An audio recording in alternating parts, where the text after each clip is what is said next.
welcome to the Meet the Guest of Honor panel at Furry Migration 2024. Please clap. And guests, if you want to introduce yourselves, starting with Avian, who has the microphone. Oh, all right. I suppose I'm trying to grab my darn head here, and I'm having issues. There we go. All right. So, I am Avian Invasion, for those of you that missed opening ceremonies, I guess. I make progressive house, trance, thumpy dance music, not grindy, screechy dance music. I've been doing this, been a full-time musician since 2007, and it's a rough life. I've been doing dance music since 2017, and I get to basically be a partially robotic bird on stage at actual nightclubs and stuff like that, and I love my job.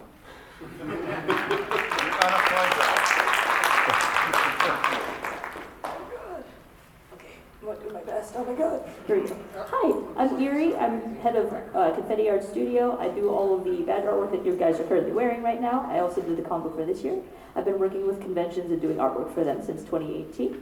I'm just very fortunate and very happy to share my art with y'all. And I'm happy to be here and spend this con with you this weekend.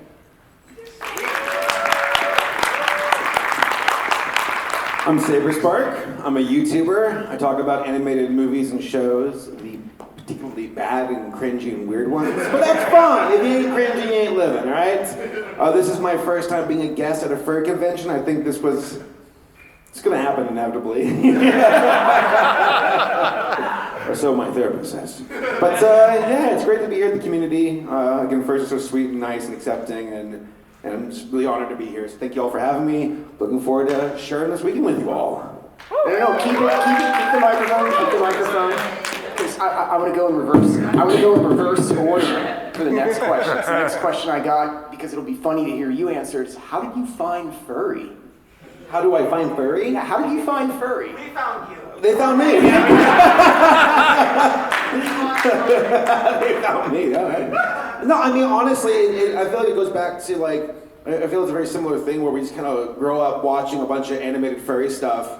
Lion King, Robin Hood from Disney, yes. And just something puts you over in your head and you're like, I like that. Because I mean, animals are universal. Again, I feel like furries have been around since the dawn of mankind. So, see those cave drawings where it's like, yes, my wife was a mammoth. I'm like, I got you, Gronk, I got you, I feel that, you know? So yeah, I think furries found me. I think that's a big part of just being human, funny enough, is just our connection with the natural world and to manifest, and us, wanting to see ourselves, kind of fuse with the animals. For me, it's a saber cat. Right? But I think saber cats are awesome. And I don't know, I would say, a combination of me finding it and it finding me. But also, I did not stand a chance when Robin Hood was my favorite film as a kid. So, that one scene. One scene? Yeah. No, you say Robin Hood, and that's like the cheat code for furries, you know?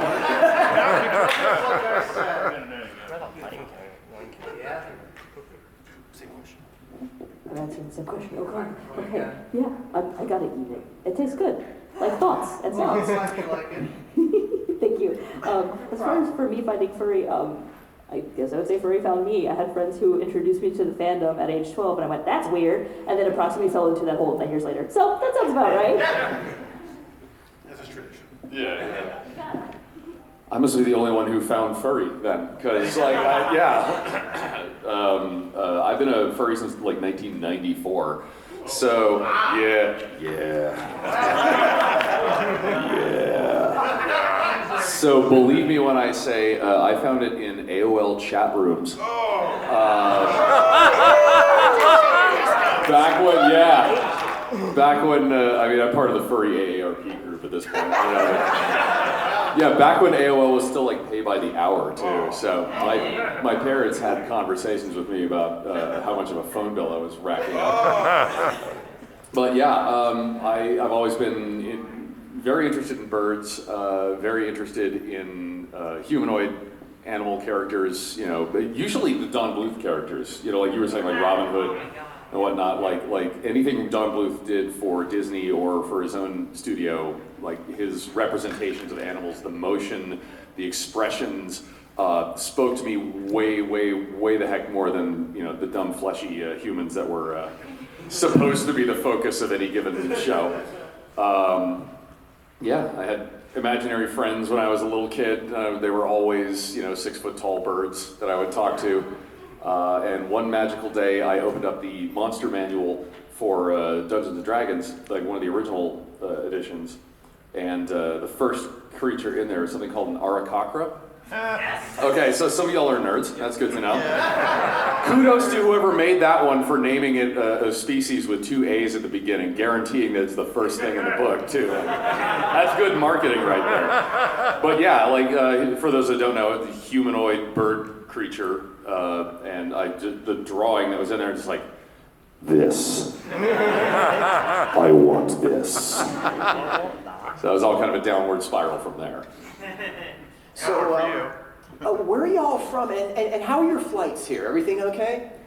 Well, I mean, other than doing a go-around before landing, yeah. But you made it. Yeah. A go-around, for those of you that don't know, like if you're ever about to land and all of a sudden they take off and you go back up and circle around, it's called a go-around. And they only do that for 2 reasons. One, if there's something else on the runway, or if there's like, an emergency landing and they need to take priority. So it's always a little sphincter clenching when you're about to touch down and suddenly you hear them power right the hell back up again and get you out of there in a hurry. But yeah, I flew in from Seattle with my partner in crime, Mythomorph Labs. Go buy all of their stuff in the dealer room. I will not try. Yeah, so I'm on a 2-hour time difference. Sorry for your loss. Lost sleep.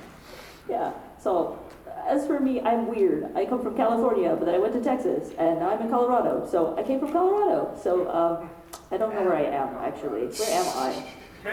Minneapolis. I don't know where that is. It's in Minnesota. You're pretty damn close to Canada. It will be my job to get you back to the airport on Monday, Erie. I came from a small airport called Atlanta. Surprised the planes were even taking off. And the flight went well. You said that like the plane landed and taking off again? It wasn't a touch and go. It was not a touch and go. No, it's not a touch and go, it's just a go around. The pilots were like, Almost hit the ground, nope. oh, we forgot to land here. Try that again. Atlanta, it was a smooth flight except when we landed. There was a time when I landed where, like, you all ever been where the plane kind of goes screeches to the left and right a bit? Oh, that's fun. I was in the back of the plane, and the plane did that, and folks went, ah, ah, and my plane. You just either had to go left and right, or whatever, left, right, and left. But yeah, it was a smooth flight. Thank you. Cool. So you guys are from like 3 different time zones in total, give or take. I'm not sure where Denver is. I don't really know. But is it? Okay, 3 time zones. So I got a new... 3 different time zones, none of them this one. We're all from East Coast, West Coast. West Coast, and then you're in Denver. So you're all jet lagged. Excellent. So I got a new question I'm throwing in the rotation for this panel. Since you're all from different places, are there any weird food things where you're from? Weird food things. I mean, we invented salmon in Seattle. Wait, what? Which, yes, you have us to thank for that. The salmon it's still technically a religion there. Anyway. Get out. Who said that? I don't like salmon. I don't like seafood. I will cut him. Anyway, I don't know. I guess the weirdest food thing where I come from is a gooey duck. No, yeah, I know what that is. It's basically a clam the size of a football. Like, New England has their quahogs, but my weird clams can kick their weird clams' ass. And it's one of those things you have to cook it. You have to know how to cook it because it comes out one of 2 ways, either nice and tender or vulcanized rubber. Like when you're chewing it, it gets bigger in your mouth kind of bad. So like it's one of those things that like you better trust who's making it for you. I'm simultaneously full of awe and regret at asking that question. I'm hungry now. You did that. But if it makes you feel better, I'll take you up for sushi. How's that sound? That works.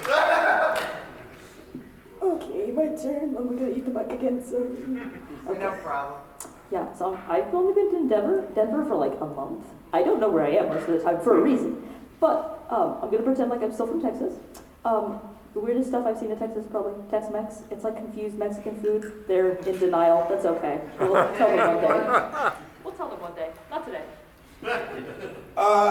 From the South, I mean, I've never had it before, but there's like chitlins and like organ meats. So you got like soul food, and then you got like the folks who are eating like the organs of like animals and chicken hearts. My friend went to a Fogo de Chao, which is like a Brazilian like steakhouse, and you know how that restaurant they have like the skewers of meats? Yes. Okay, a server brought like 2 skewers of chicken hearts.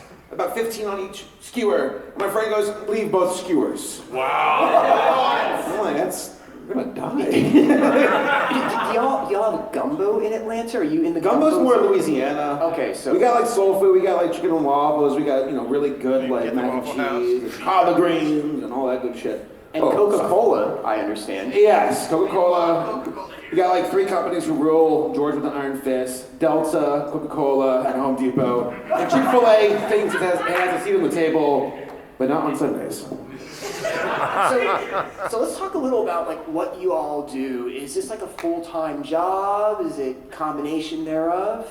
I mean, I'm a self-unemployed musician, so it's more than a full-time job. I wake up in the morning, try and figure out how to make thumping noises better than the last thumping noises I made, and get them out the door. Last 3.5 years, I've been building a recording studio in my backyard. Thank you. I've basically been working like 22-hour days for the last few years trying to get this thing done. Because I have no idea what I'm doing. I'm not a construction worker. Look at these guns. There's a lot of flap. Yeah, but just moved into it about a month ago, so getting all my stuff unplugged from the spare bedroom studio I was in and getting it all reconfigured and configured properly, rewiring and redoing all my lighting cues for my Twitch streams, which y'all are going to subscribe to, and all that. Like, it has been all go, no quit for about 2 months now. But I finally, literally right before Denver, started actually making music again. Yeah. Made me so very happy. Like, that's the thing that like drives me. Like, that's the thing that I want to do every day. But no, you have to be a social media person. You have to be a YouTuber. For some of us, it's a side gig, whether we want it to be or not. So yeah, full time and then some.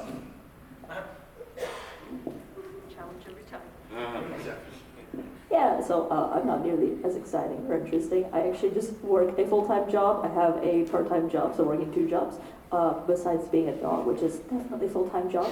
I like to joke I have 2.5 jobs since, art is my side hustle. I like to keep it just chill, so I don't burn out. Not a job. And Erie, It's a way of life, damn it. Erie. I'm a full-time YouTuber. I've been doing it for about 8 years professionally.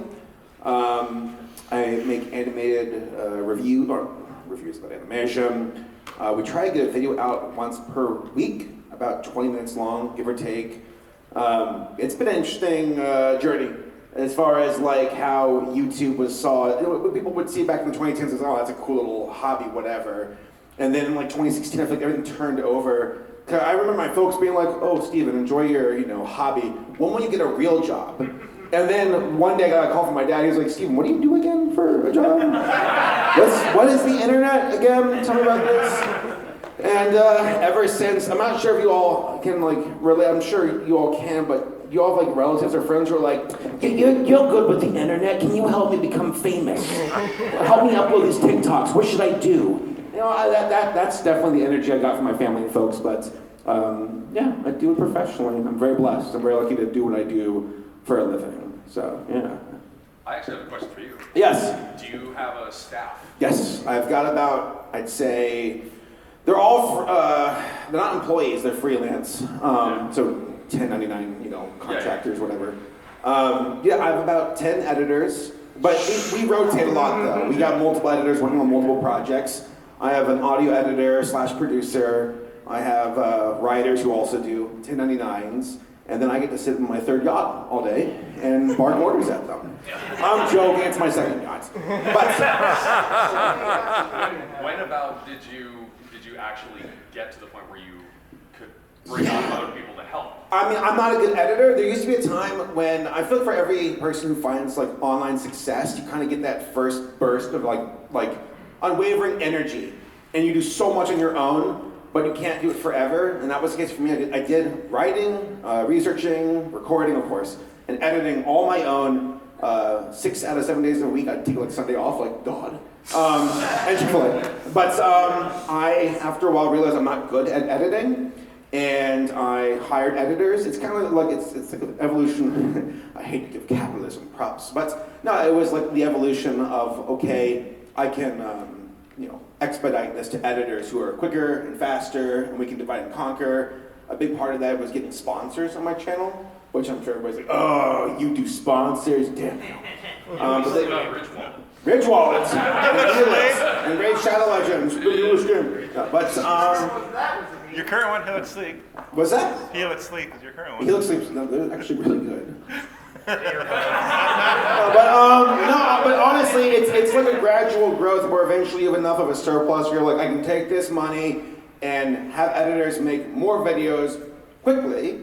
And because I'll tell you this, because I have a How to YouTube panel later. If there's anything in YouTube where I'd say it's a cardinal rule, upload, upload, upload, upload, upload. They want content. That's all they want. They don't care how good it is. They don't care how bad it is. They just want content. And the more you upload, the better chance you have. That's exactly what Brian from Regular Car Reviews told me too. Also a furry, by the way. Yeah.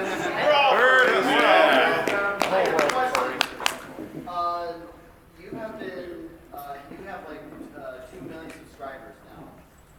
Do you have the silver plate button or the gold? I have both. You have both. Yeah, apparently they're downgrading the gold plaque, and apparently you have to pay for it now. So I've been told. There's a lot of changes at YouTube going on right now, but I have the old school silver plaque where it's a piece of glass, a little glass box. They got rid of that because they're like, the glass keeps breaking. And then there's a metal plaque where they, I guess, engrave it. But now I guess you have to pay for it, because apparently YouTube Shorts ruined subscribers. I'll tell you all, subscribers don't matter. All right, they really don't. I mean, it's a cool metric. Ultimately, though, there are people who have like 50,000 subs and have an awesome community. This idea of, I need 2 million subscribers to be successful, you don't need 2 million subscribers. You need a good, strong community, and that's more than enough. And the thing is, again, YouTube Shorts ruined it because I remember there was a YouTuber who I don't like named Master Oogway who had like 6 channels that he would just steal people's content and re-upload with his face, and he had like millions of subs on every single channel with the gold plaque. And I'm like, this plaque is now meaningless. It doesn't matter because YouTube wanted to be TikTok and sold out. So there's my salty answer. So, in terms of creations that everyone makes, we have a musician, we have an artist, and we have a videographer. Oh, musicians aren't artists. A visual artist. Not you. A You're not an musician and a visual artist. But each of you makes a different Each of you makes a different kind of art, and for one of your creations, how long from start to finish does the whole process take? Way too long. Perfectionism is your enemy. If you're an artist in the room here, where are my perfectionists at? Yeah, stop. Perfection is the enemy of done. Or perfect is the enemy of done. Like, this is a hard lesson that I've had to learn for 45 years now. So yeah, You look great. Bless. Moisturize, kids, moisturize. I've been putting on moisturizer recently. Yes, start young. That's all I can say. I mean, there's a reason why I have a friggin' bird head. Like, I'm not getting any younger. DJing is a young man's game, or a young person's game. Anyway, what was the question? Oh yeah, once upon a time, before Patreon even existed, I launched my own subscription service thing. Basically, I'm not gonna say I invented Patreon, because like Rundgren was doing it, They Might Be Giants was doing the same thing long before Patreon did.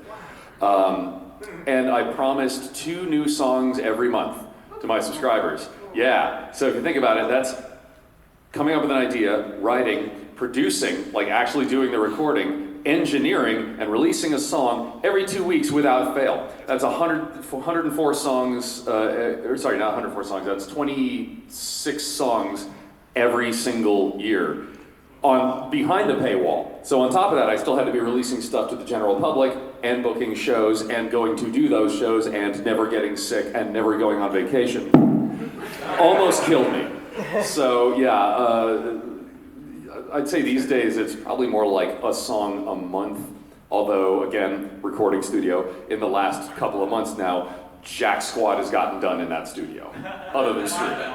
So I don't know, let's say about a month for a song.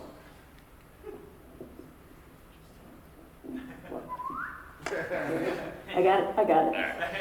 Yeah, my answer is not nearly as detailed. I'm gonna be honest. It's mostly like a drunken, dehydrated haze. Just, 1 minute I'm sketching, and the next minute it's done. I don't remember what happened in between, but it's done now. Are you one of those people that like somebody bumps into you and art just falls out? Yeah, kinda. Actually. Oh, I hate you. That's my girlfriend. The question one more time? From start to finish, and I'm sure you've multiple projects in the works at any one time, so like start to finish to create a video, how long would that take? It depends on the stakes of the video. If it's like something, because if there are moments where it's like, oh, something topical came out, I'll get this out in a few days. Other moments where there are videos where it's like, I really want to take my time to like sink my teeth into it. There's a Jehovah's Witness cartoon called Caleb and Sophia that I've been working on for 5 years now. A big part of that is that you have to give yourself, like wiggle room to pivot. Because I thought, yeah, I'll just dunk on this thing, and it's easy as. And I realized, like, no, it's actually not. There's a lot of folks. I got so many emails from folks who are Jehovah's Witnesses or ex-Jehovah's Witnesses, and I realized how like this is a very delicate topic. And I want to talk about this. I want to do it in a very, humanizing way where I'm not like, shitting on one or the other, but talking about it as, I guess, as moderately as I could. And I also realized maybe a little cartoon, hi, I'm Saberspark, I'm talking about this religion. It's like, that's not really tactful enough. So I hit the brakes and I said, let's rethink this. So for that, 5 years. But then other things like, oh no, oh God, Sonic 3, let's get that shit out today. Nice. I had a question. Let's keep it to a minimum. We had a question up here. Oh, was there a question? What motivated you to do your Balto review? My girlfriend. So, Rishi here, she, big fan of Balto, and you also were the one to really enlighten me of the true story of Balto and Togo? Yeah, Togo? Yeah, so, she inspired me. She works for the channel and helps me with research and writing and everything. Stand up! Hey, Rishi! She's also a furry! But yeah, she was an inspiration. But I also grew up with Balto, and then I found out there's sequels. Yeah. And those moments where it just kind of clicks in my head, I'm like, I gotta talk about this. I've got to talk about how weird these are. You put a lot of work into that. Well, thank you. And you were fighting with tooth and nail with YouTube to get it out. Yeah, it was wild because, like, I think was it Paramount? I think I forget who owned it. Yeah, Paramount. But Universal, and they were like blocking the video until I finally was like, I messaged them. I'm like, it's fair use, and they're like, okay. Whoa, they listened.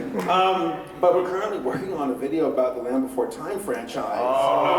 Which, 14 movies, and then there's a TV show on top of that. Do you want to know about that? No. It's a TV show. Spike talks in the cartoon. So whenever Spike hears the other characters talking like blah, blah, blah, blah, blah, blah, blah, he can't understand them, but he's like a poet. He's like, why do these dinosaurs waste my time? And there's also an episode where Ducky becomes like Smeagol and Gollum, where they go into a cave and they find a bunch of like, jewels, and she's like, my precious, I need that. I'm like, what happened to this? Where's Littlefoot's mom? So yeah, we're working on that. That is going to be like a 3-hour-long video. I can't wait. We hope to get it out by, I'd say, November. We got a lot of cool things in the pipeline. But for Balto, that was an uphill battle. Very proud of that video. I mean, I guess here's a question for you all. When you watch videos, I know there's a cavalcade of reasons of why we watch these things, but like, how many of you feel like when a person's passionate, that's contagious, and that's why you watch topic even if you have no idea what it's about?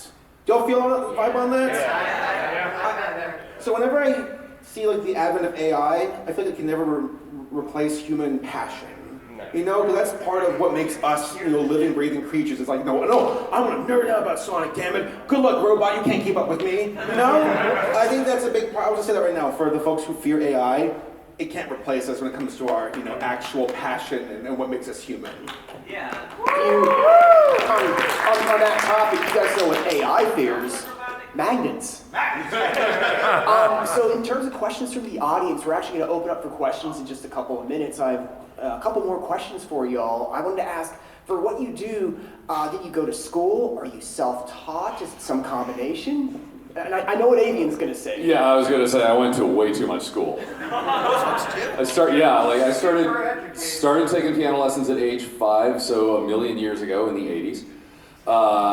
Got a 4-year degree in music with an emphasis in composition from Whitworth University in Eastern Washington. Took private voice lessons as well, which you would never guess given how rough my voice gets after the dealer room. I have my degree in this, so I literally don't know how to do anything else, so I better make this career work. I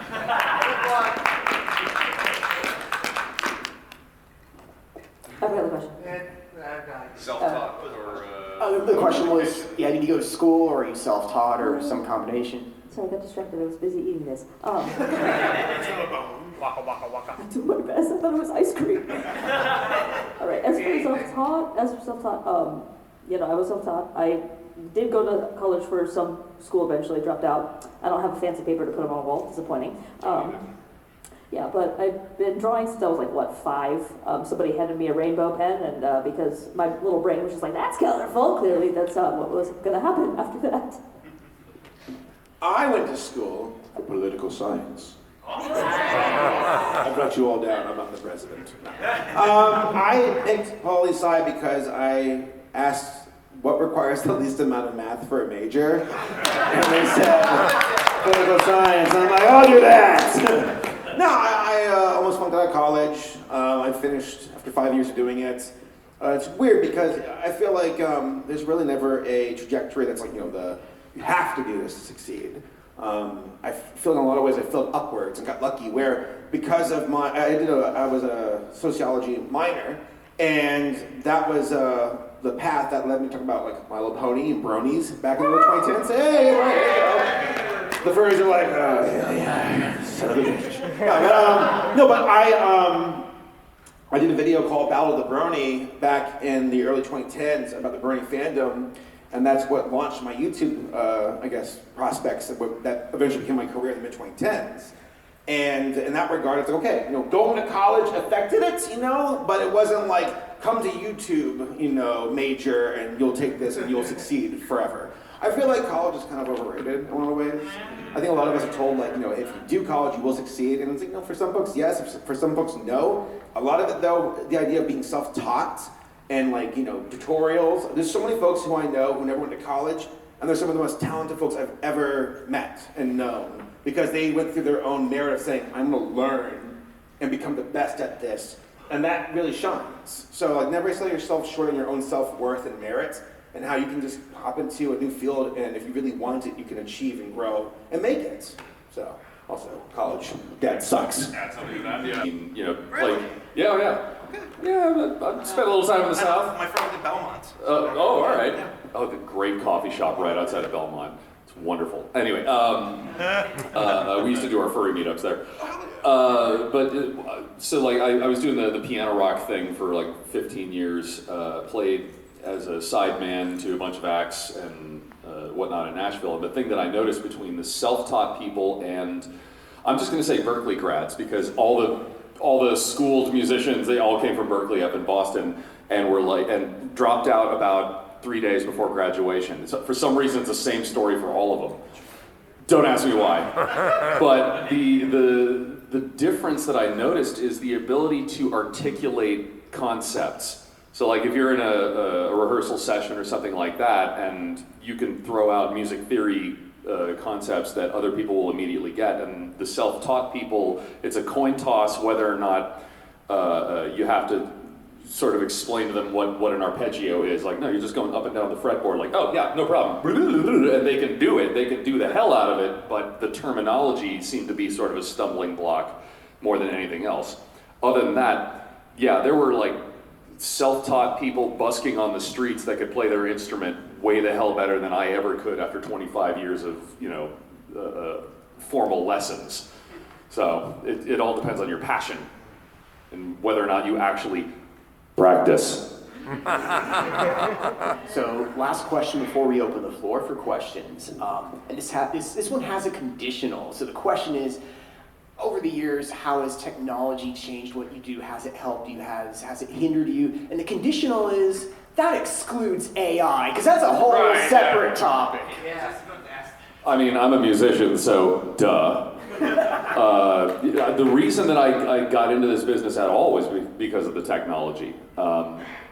When I was in junior high, my choir teacher, like I was a nerd, so I was kind of on the fence, like whether I wanted to go into like video game design or music. Two things there, like what's the end game if you're, going into like video game development? Your name might end up on the splash screen or an end credit roll. The end game as a musician is hot people throw their underwear at you. So the thing that really sold me on it was the technology. After one of our choir performances, our choir teacher's policy was, don't leave the room, don't cause trouble, take the day off. So people are playing cards, doing their homework or whatever. This day in particular, he brought in a guitar and a little black box. And he plugged the guitar into this little black box and started playing the piano and the pipe organ and the gunshot and the telephone ring, all those like standard General MIDI sounds, the original like 128 sound pack. And all the other kids were sort of like, oh, that's kind of cool. And I'm up there just... He let me bring the box home. I told him that I just got a digital piano at home because the parents were tired of getting the real piano tuned constantly. And the noise. And what like junior high choir teacher lets one of his asshole students take home a $300 piece of hardware? That one. And as soon as I was playing drums on my piano, I'm like, this is my life now. And technology, like I've always stayed on top of technology since then because that is part of the passion. You get that left brain itch scratched with the procedural, the programming part of it, like doing my own lighting cues and stuff like that as well. And you have the right brain itch scratched by actually making the music itself. So I don't know, technology seems to have just enhanced even the stuff that has made some people afraid, even auto-tune. It can be tastefully done, but it usually isn't. So I don't know, technology seems like it adds more every single year, except for AI. As for me, for technology improvements, I'm spoiled now. I started drawing on paper. I drew with water on concrete, and then we just waited for it to dry in the sun, and then did it again. Yeah. So it's like, as far as technology goes, it's great. I can take myself with me now. I can draw in front of people and make them realize there's a dog on the plane next to them. It's the best thing ever. As far as things go, it's wonderful, but also we can just do this wherever. I can draw on dirt for all I care. All right, I have an 8-year-old niece who I saw a few weekends ago for her birthday, and she was talking to me because she knows I do YouTube for a living, and she's like, Uncle Steven, how do you do editing? And I'm like, what? And she's like, editing, because I have a older niece too, and my younger niece was like, yeah, so Lydia, she's really good at, being the personality, and I'm the editor, and I'm trying to figure this out. And I'm like, you're 8 years old, shut up! I don't want to hear you talk about editing, oh my God. No, that's my answer, is like, technology used to be so hard to get your hands on. I remember like Movie Maker, I'm like, I can reverse the video. I'm like, I can't believe it, it's blowing my mind. And now technology is so readily available, which is a good thing. It's been democratized, I guess, in a way, or decentralized, and that's great. Now there's just a lot more competition. So that's the hard part. Is back in the day, like on Newgrounds, if you can just upload any animation, you're in business. Nowadays, it's like there's so many more voices in that choir. In order to get noticed, you have to be a bit more unique, or by hook or by crook, get noticed. And obviously, we've seen a lot of folks online who go the less savory path, and they're like, I'll just be obnoxious, But I guess it's up to the individual. But for me, yeah, it was back in the day. I had a pirate Sony Vegas in Minecraft. But no, I mean, there's like Audacity. I've been using it forever. It's great. I still use Audacity for recording. The Blue Yeti microphone is still a good workhorse for hardware. I think that's what I'd say is for a lot of folks who want to get into it, you don't need I need a $1,000 microphone. No, you don't. You need a good idea, you need passion to follow through. But that all being said, technology has become a lot more accessible, available, and that's a good thing. That Newgrounds reference, that was a throwback. Here's your senior discount. Yeah. I'll see you at the Golden Corral. So at this point, we're going to open up the floor to questions. So just raise your hand, we'll call on you, and we got about 15 minutes for that. You guys are ready? All right, I saw that hand go up first. And I'd like to ask Saberspark something. Yes. Have you been on Newgrounds? If so, was there something on there that inspired you per se? There was this old cartoon, I think called There She Is, with, you know what I'm talking about? Yeah, I remember watching that back in the 2000s. I'm like, it's beautiful. And so that definitely was inspiring. There's so much things, like even Eagle Raptor, AKA Aaron Hansen from Game Grumps. Watching his stuff back in the day, just seeing something like, wow, this, I would never see it on Nickelodeon or Cartoon Network, but this is so avant-garde and amazing, with Metal Gear Solid and awesome or whatever. And swearing, exactly. That's the thing back then, you could do stuff on the internet that could never be seen on television, really.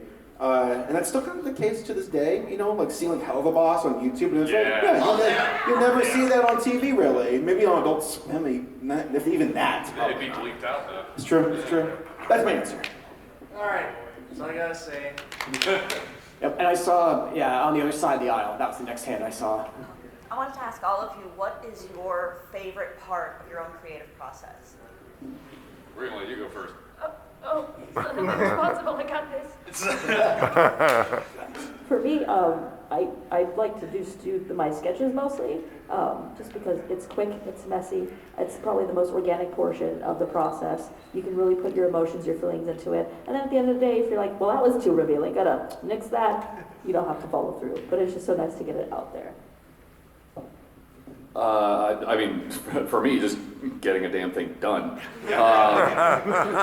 So my favorite part, and I'm strictly talking here about making music, not like the performance aspect, because the Twitch streams and what I'm going to be doing tomorrow night, that's almost a completely separate aspect of the business. For me, it's getting a final mix back from my mastering engineer, whoever I'm going with for a particular track, because usually I am, and artists, if you can level with this one, I'm very unhappy with whatever it is I've just made. Yep. Until I get it back from the mastering engineer and it sounds like Grammy Award material. How did you take this turd that I handed you and sculpt it into this? I have absolutely no idea how Devin or Audie take the crap that I hand them and make it sound so good, but that's one of the happiest moments for me, because it's turning around my emotional attachment with this thing that I had such good ideas for this and I can't execute it, and then they polish it up and they send it back this is exactly what I had in mind when I started making this track. It's just it's the best feeling on earth. Oh, here comes the superficial answer. Seeing it do well on YouTube. Nothing wrong with that. It is. And you see little viewers per hour, and it's yes, I can go out to eat tonight and not feel bad. But there's moments where I hate the process, where I'm I can't record today. I suck. I hate this. I keep stuttering. I keep messing up. And after doing this for nearly 10 years professionally, I'm like, I still suck at this sometimes. Well, that's okay. Sometimes you just have an off day and you just drink and go to sleep. But there are moments with writing where I'm like, okay, you know, this is not a great script, but it gets the job done. Other moments where it's like, no, I'm having a blast. Like when I did a video about VeggieTales, I was super excited about that one. I'm like, this is such a great story, and it's such a dramatic story about how the guy who made VeggieTales wanted to be, and I quote, the Christian Walt Disney, and how he failed ultimately and had his creation stolen away. And that was a very humanizing, dramatic story. And I'm like, I'm having a blast writing this stuff. So I'd say moments like that when you're writing and you're just really into it. But other moments where you're like, I hate this job. Why do I do this? I want to quit. But ultimately, just gotta keep pushing through. Again, you mentioned earlier how perfection is the enemy of the perfectly adequate. Yeah. And sometimes in this field of work, you just gotta get something done because you're your own worst critic. Where you're like, no, they're gonna hate this, and then viewers are like, this is awesome. You're like, oh, of course it is. I knew. My most popular songs. Anybody heard "Everybody Needs a Robot"? It's from my old days, like, oh, a couple of y'all. All right, yeah. So, like my most popular songs, I kid you not, both as Avian Invasion and as Matthew Ebel, are the ones that I shat out in 5 minutes in a coffee shop because I needed to fill space between two of my epic, this is gonna make me famous tracks that went nowhere. That happens so often when you're like, my magnum opus, here we go. And you're like, oh, this sucks. All right, I guess I'll just put this out. Folks are like, there's 1 million views. I love it. And you're like, no, go watch that video instead. You can't. I mean, at the end of the day, you're putting your creations out into the world, and you're not going to know how they're going to be received. Finish it, ship it. And here's the thing. Yeah. There will always be another music track, another video, another script, another fanfic. There's always more to go after. I talked to my girlfriend about this. The Rescuers Down Under. It's a great documentary called Waking Sleeping Beauty. I highly recommend it. And it was about how Rescuers Down Under was released, and it flopped at the box office, and they pulled marketing like that. And you have a person, I forget who the director was, who was told by Katzenberg, like, hey, yeah, we're pulling marketing, we're done, we're moving on. And the director was like crying on the phone to Katzenberg, and he's like, yeah, this sucks. I've sucked my entire life into this for years. And Katzenberg's like, you okay? You good? Got it out of your system? Okay, let's move on. Next movie was Little Mermaid, which was a huge hit. Yeah. So yeah, it goes to show you there's always the next movie. Or how about how Pocahontas was seen as like the A movie, and Lion King was the B movie. They were just pooping out to keep people busy until Pocahontas Right. came out. And Lion King came out and they're like, oh my god, this is like one of the most influential, animated films of all time period. What's that? Furry Shakespeare fan fiction. What were they thinking? They're like, wait, kids like talking animals? Hell yeah, we do! So yeah, Lion King. Yeah. Why don't we take another question? I see hands in front. I'd like to get a question from the back. I don't want to favor the front of the room. Anyone in the back have a question? Oh, I see a hand way in the back. Go ahead. You can shout it or you can come up here if you want. Yes. What is your favorite video you've ever made? VeggieTales. Yeah. That one felt like it came from the soul. I mean, are there any people who grew up with VeggieTales in the audience? Yep. Yeah. Oh. How did you all feel knowing that, like, for the most part, our guardians or parents or whatever were like, you can't watch anything, but you can watch this, and you're like, okay, I can make peace with that. Bob and Larry's got my back. I gotta go with that. Very bullshit. Yeah, so this song with Larry, because I grew up Christian. I was raised in a Southern Baptist household, very conservative, and I grew up being like, wow, most of these Christian cartoons suck. They suck so badly. VeggieTales was that one exception where I'm like, Is that good writing? They wrote it to not be pandering, Yes. but to be good characters and entertaining. Who would have thought that? It's a smart idea. So let's ask the other guest, what is your favorite thing that you've created? Oh, go. What's your? All right. I mean, spanning my whole career, gotta be Goodbye Planet Earth. In 2007, I made an album called Goodbye Planet Earth that synchronizes to the 2005 Hitchhiker's Guide movie. Oh my god. Oh wow. And I'm happy with how it turned out. Again, I handed the mastering engineer garbage. At this point, that mastering engineer was a Grammy award-winning mastering engineer in Music Row in Nashville.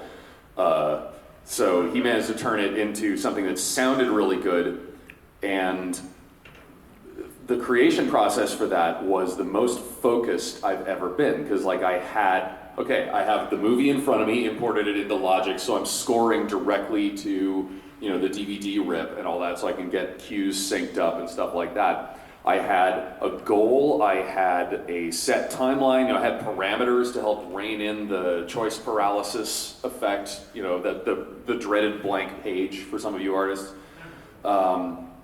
I banged the whole album out in about 3 months, and it's the most focused on a product, an end result I have ever been in my creative life, and it was kind of a blast making that happen. And then releasing it, and it basically made me furry famous.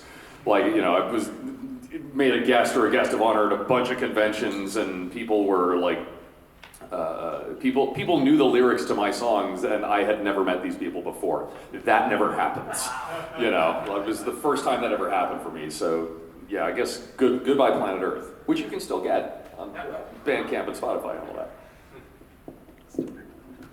Thank you. My thoughts ran away, so I had to go get them. They're back now. I got them. I'm going to make them into words. For me, my favorite stuff that I've done thus far probably is just my best stuff, which would be any of the badge artwork you've seen from me from any conventions I've done in past. Those are kind of the magnum opus of that time of what I can do, what I know I can do. Plus also, sometimes folks will sell that and send some of those funds to charity and things, and I'm like, that's freaking amazing, is having it help somebody else out. Cool. All right, oh, I saw that hand. Yes, go ahead. For all of you, what is your least favorite thing in your field of for Saberspark, worst animated thing you've ever seen? And worst song. This is gonna be. I gotta go to the bathroom. He'll be right back. He's running. You go first. I mean, the cord of the microphone is pretty long. I could chase after Saberspark. What does that answer? Never be seen again. I mean, okay. I can go. I got this, probably, maybe. We'll guess. Least favorite thing in my field, probably a very cookie cutter answer, but AI anything. Even just seeing anything start at AI drives me bananas. Just because there's so much effort that goes into this stuff and so much shenanigans we had to learn. It's listen, I didn't draw naked people for 3 years just for you to go over there and type something into image Google, okay? Honestly, for me, it's auto-tune. And honestly, and this may get me kicked out of here, but just like AI, there's a valid use. There's legitimate applications for this kind of stuff. Like with regards to AI, they're testing traffic light timings, having some kind of a large something model. I don't know if you call it a large language model or not, but they're using AI to change up traffic timings in several test cities. Some are in China.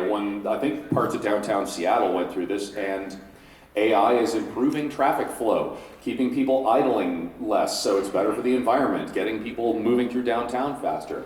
They're folding proteins and finding cures for cancer faster. There's uses for this. There's legitimate uses for auto-tune. However, I am so sick and tired of hearing, my personal pet peeve is when I know that. Yep. Did you wash your hands? Anyway, one of my personal pet peeves is when I've heard an artist do a live performance. I know they can sing, the band Fun. I know they've done this to Gaga and Adele, and I'm these people can sing. Why are you auto-tuning them?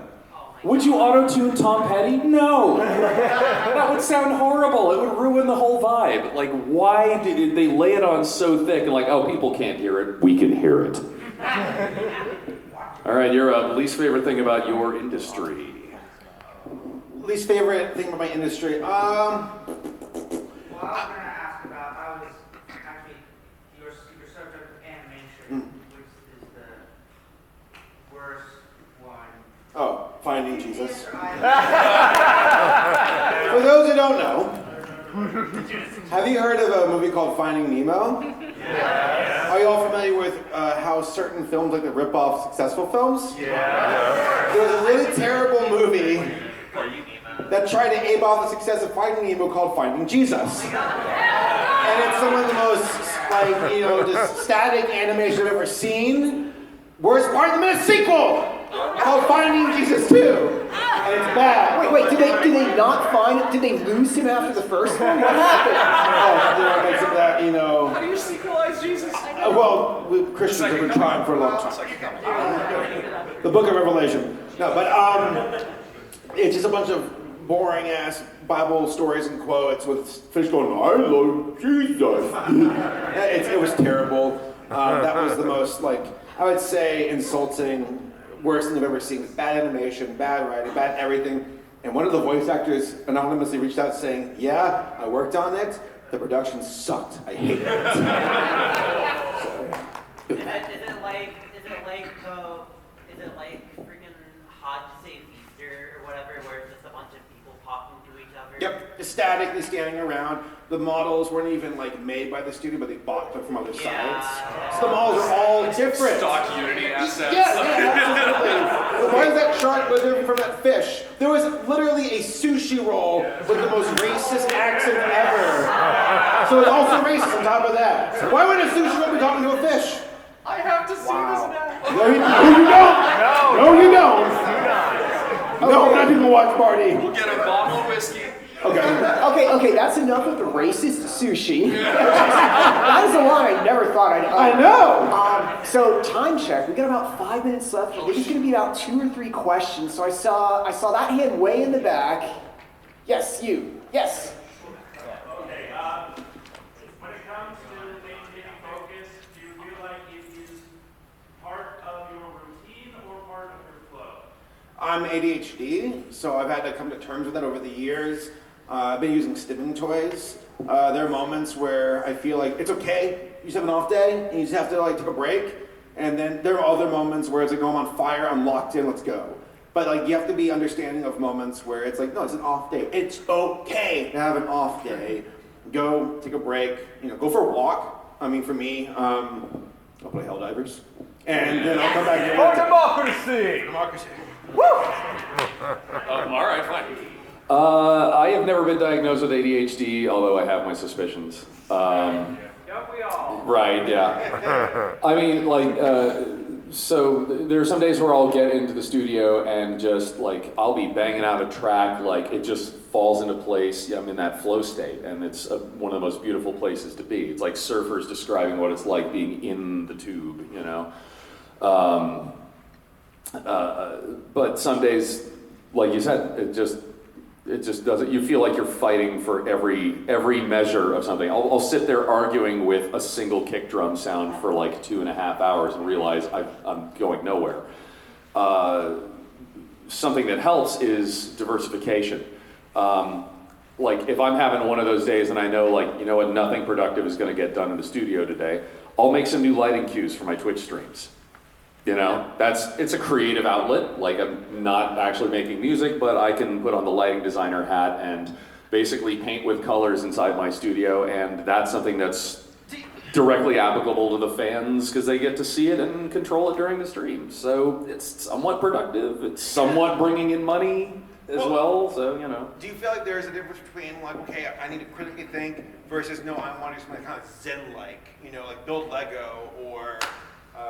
For me, as lame as washing dishes, where it's I can't do this side of the brain right now. I need to use this side of the brain. If you're in an analytical mood, I'll work on a publishing schedule or something like that. But if the right brain is taking over, then I can actually get some music made. Although you got to be aware that there are traps like Satisfactory, because it's basically hitting that right brain side and that left brain side. And if I'm not getting anything done, I'm just going to take a break, play Satisfactory. 14 hours later, and I'm almost up to nuclear power already. Like, okay. The fact that you can do nuclear power is beyond me. I get to that point and then my brain shuts down. We'll talk. I make spreadsheets for when I play video games. This is the kind of psychopath that I am. Yeah. Absolutely same.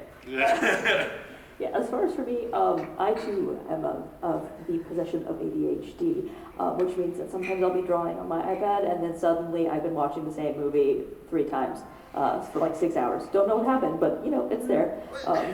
You ever feel like, I need to look up this scene from a movie and watch it on YouTube? Absolutely, and then I've noticed though sometimes that it's actually beneficial because sometimes if I step away from the iPad or if I'm like not looking at the artwork for an hour, I come back, I'm like, wow, that leggy is not doing what leggies are supposed to be. I gotta fix that. So, sometimes it's a surprising help, but yeah, definitely it has challenges. Not a science. Yeah. Okay, second last question. Let's see, hands. I saw that hand go up first. How do you guys find motivation to get started on new projects? Another ADHD. You have to trick yourself into doing it. I'm serious. Like, there are moments where, you feel that, creative fatigue and you just gotta take a break. And God bless sleep. There's moments where I need to go to bed. I'll start again tomorrow. That's okay. But there's other moments where it's like, no, I got a clean slate, but I'm not really clicking into it. You just have to sit there and do it. Eventually, you'll kind of trick your brain into, I'm 20 minutes into writing. I don't want to break away. I gotta get this done. Just gotta do it sometimes. You gotta sit down there and just commit to it, and eventually you're in a flow, and you're like, well, no, I don't want to interrupt my creative flow. I'm locked in now. At least that's the case for me.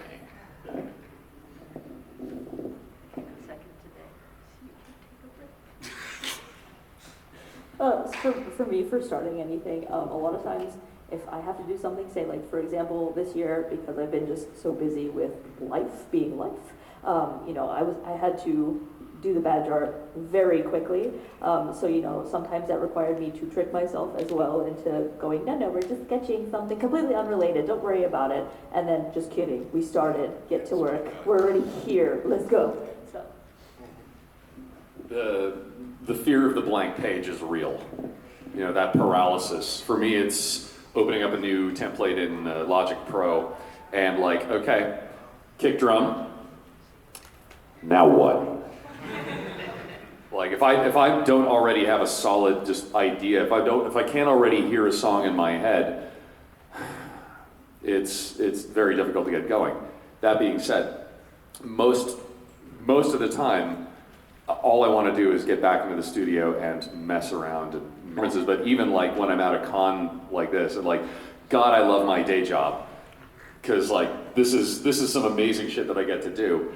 I want to be back home in my studio right now in my little padded cell making thumping noises. It motivates me to get out of the coffee chamber and down into my thumping noise chamber every morning, whether or not I have an idea. Even if I'm just going to sit there banging my head against kick bass interaction for 7 hours and get nothing done, the motivation to get started is always there for me.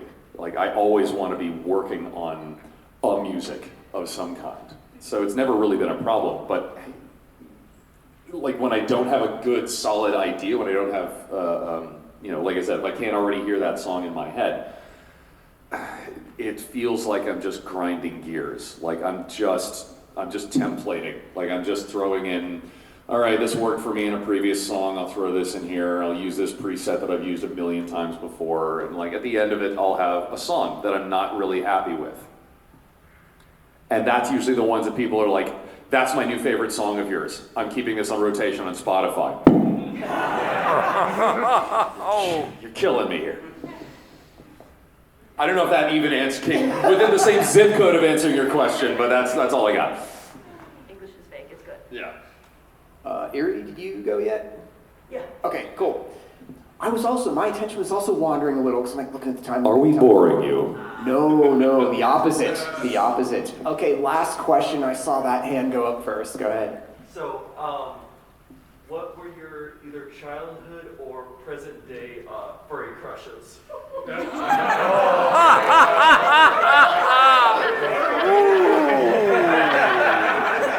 My dude, that is a question. All right, fine. That scene from Robin Hood. Men in tights. If you know. Carrie Elwes is good, but he's no fox. Don't tell me for that. They'll break my little heart. I don't know if I have like one specific furry crush. I think it was just an amalgamation. You know what? Never mind. I lied. It was Lion King 2's Kovu. Okay, this is back in like the early 2010s. I was hanging out with my little sister. I was like in my early 20s. She's in her mid-teens, whatever. We're watching Lion King 2 together, and I remember her being like, "Steven?" I'm like, "Huh?" She's like, "I think Kovu's cute." Is that weird? I'm like, I don't know. And I asked her recently, like a few months ago, I'm like, "Rachel, do you still like Kovu?" And she goes, "Oh, I would slay that guy." I'm like, okay, here we go.